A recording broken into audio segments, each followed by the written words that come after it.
Hoje eu vou trazer alguns assuntos interessantes, como por exemplo, o Bolsonaro e parte da direita, quando o assunto é 2026. O nome que sempre é dito é o nome do próprio Bolsonaro. Apesar de atualmente o Bolsonaro estar inelegível, ainda há chance dele conseguir reverter a sua inelegibilidade, ainda que tenha um caminho nebuloso pela frente. Se tratando de política, tudo é possível, ainda que muitos achem isso muito improvável. Tendo dito isso, uma jornalista da CNN perguntou a ele sobre algumas opções para substituí-lo, e foi mencionado ali alguns nomes e ele comentou sobre cada um deles. Muito interessante. E vamos ver também, eu confesso que eu fiquei impressionado com a Daniela Lima, dizendo que o pai da crise tem nome e sobrenome, Luiz Inácio Lula da Silva. Até tu, quem diria, hein? E vamos falar também, por que não, da queda de popularidade do Lula. O Lula nunca esteve tão mal no quesito popularidade. Vamos começar com essa publicação aqui e fala aí para mim o que vocês sentem ao ler essa publicação. Dívida da Venezuela com o Brasil já cresceu 240 milhões após eleições. Só enfatizando que a dívida cresceu 240 milhões. Ao todo, o calote já supera 1,7 bilhão de dólares, segundo a própria publicação da Veja. Agora, fala para mim como explicar para parte dos eleitores do Lula, inclusive uma parte que ele vem perdendo a popularidade, pessoas com baixa escolaridade, baixo poder aquisitivo, pessoas pobres que vivem em uma situação difícil. Como explicar tanto dinheiro nosso do contribuinte sendo investido em uma ditadura? Realmente é difícil. Mas enfim, agora vamos ver o momento em que o Bolsonaro fala sobre alguns possíveis nomes para 2026. Da direita ou figuras da direita também podem representar a oposição? Cita os nomes. Você quer que seja? Vai citando. Tá, vamos lá. Tarcísio de Freitas. Representaria a direita? Excelente gestor, ninguém nega isso aí. Não, você tem que fazer conversar com o povo, né? O que acha dele. Se ele está maduro para representar a direita ou não. Ronaldo Caiado. É um estado com pequena densidade eleitoral, ele é muito bem avaliado lá, mas não sai de lá. Qualquer saída fora dele, né, não tem aceitação, não tem nome. Romeu Zema. Um bom administrador também, mas, no meu entender, conhecido mais em Minas Gerais ainda. Se você escolhe o estado do Nordeste, quiser ir comigo lá, você escolhe, a gente vai, você vê como o povo me trata. Pablo Marçal. É difícil conversar sobre esse cara. Por quê? O cara tá fora do baralho, não conversa com esse cara. Não.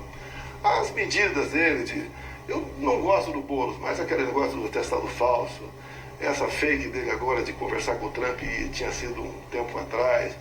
Então você tem que ter autenticidade, transmitir realmente confiança na população.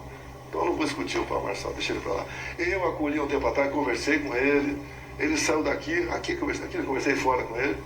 Chegou na Câmara, mostrou a medalha que tinha dado a medalha para ele, que eu estivesse apoiando ele para a Prefeitura de São Paulo. Não dá para conversar com uma pessoa que conversa contigo aqui e lá fora fala outro completamente diferente, né? Tem um baita no potencial, mas ele tem que se controlar. Não está confiável. Depende, pergunta pro povão aí. Gustavo Lima. Conversei com ele um tempo atrás, no dia seguinte, ele dividiu o Senado, no dia seguinte apareceu a candidatura dele para a presidência. Eu tirei o pé. Você precisa, né? Ele tem idade e tem popularidade. Tá? Do resto a gente não conhece, eu não conheço o resto dele. Então, vocês poderiam entrevistá-lo, né? Para saber do que ele pensa, o que ele pode fazer. É um nome, no meu entender, um excelente nome para o Senado, no meu entender, para a presidência. Não sei se está maduro para isso ainda. Ratinho Júnior. Me dou muito bem com ele. Tá? Pode ser um nome. Tá? Pode ser um nome para a direita, pode ser, mas me dou muito bem com ele, um bom gestor também. Mas digo, eu não trato desse assunto com ninguém. Até eu falei demais para você aqui, tá? Tem só mais 2 nomes que eu quero pedir. Vai, o senhor falou que eu podia pedir, então eu vou pedir mais 2 nomes. Um nome interessante. Flávio Bolsonaro. Olha, nasceu em 1981, né? Tá com 44 anos, se não me engano, acho que é essa conta aqui. Um excelente nome, preparado, tá? Tem uma experiência, um bom articulador, é o pai dando o nome. Não é porque é meu filho. Assim como o Eduardo também é uma pessoa madura, tá? Tem um vasto conhecimento de mundo, inclusive. Pode ser opções, o Flávio, o Eduardo, pode ser. Sim. Michele Bolsonaro. Aí eu converso com ela quando ela voltar, agora cheia de saudade, né? Tá voltando dos Estados Unidos. Eu converso com ela. Quando você faz pesquisa, Vila Paraná pesquisa, ela está sempre um pouquinho, quase a mais de erro do Lula. Esse evento lá fora vai dar uma popularidade enorme para ela, tá? Aí eu tenho que conversar com ela, o que eu tenho conversado com ela, somos casados, né? Cada um tem sua vida. Não, você casou, você tem que dividir tudo, né? É o mingau ou a falta de alguma coisa, tudo, tá? Então não tenho problema não, estou 17 anos casado com ela. Seria também um bom nome, tá certo? Com chance de chegar. Obviamente, ela me colocando como ministro da Casa Civil, pode ser. O senhor seria ministro da Casa Civil? Dela seria qualquer coisa, que ela mandasse ser, eu seria. Então, sinceramente, eu não lembro o Bolsonaro falando tão abertamente sobre todos esses nomes, né?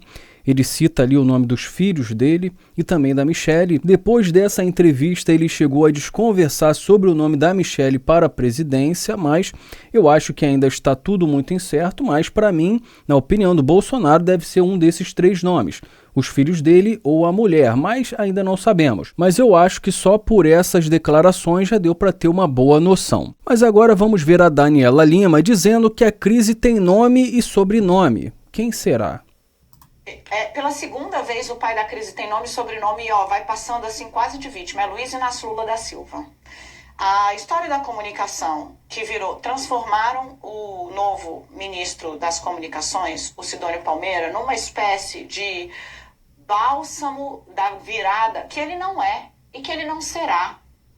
A gente falou aqui várias vezes na Central, a comunicação é um problema?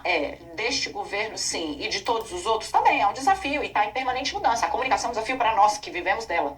Porque virou um negócio muito difícil. É ela que vai resolver isso? Não, esse está longe de ser o maior problema do governo e está longe de ser a solução. Não será com ele mandando glossário. A esquerda, sabe por quê? O PT tem uma dificuldade tremenda de entender aonde ele está hoje na cabeça das pessoas. O PT não consegue compreender que ele não dialoga mais com o que era o centro-centro. Ele não disputa o espaço com o social-democrata mais. Ele não está mais ali. Ele foi empurrado para um corner, ele precisa fazer muito esforço para andar mais para perto disso. Então a palavra intervenção não vai no Sarney, vai no Maduro, que demorou 1 ano e meio para o Lula entender que, meu amigo, não vai dar.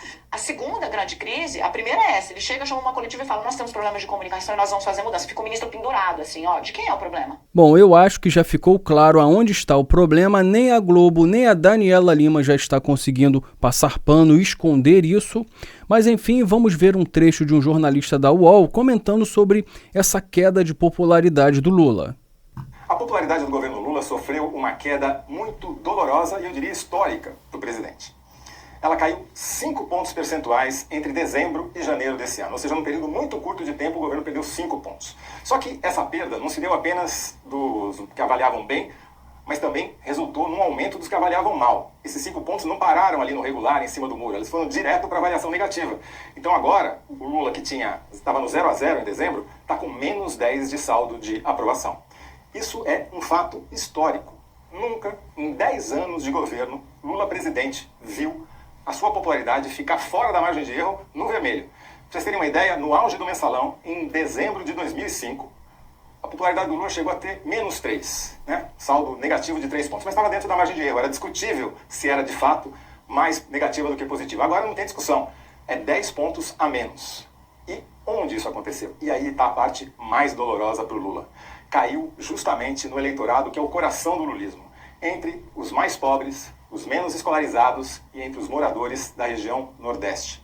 Por isso, todos os alarmes soaram dentro do Palácio do Planalto.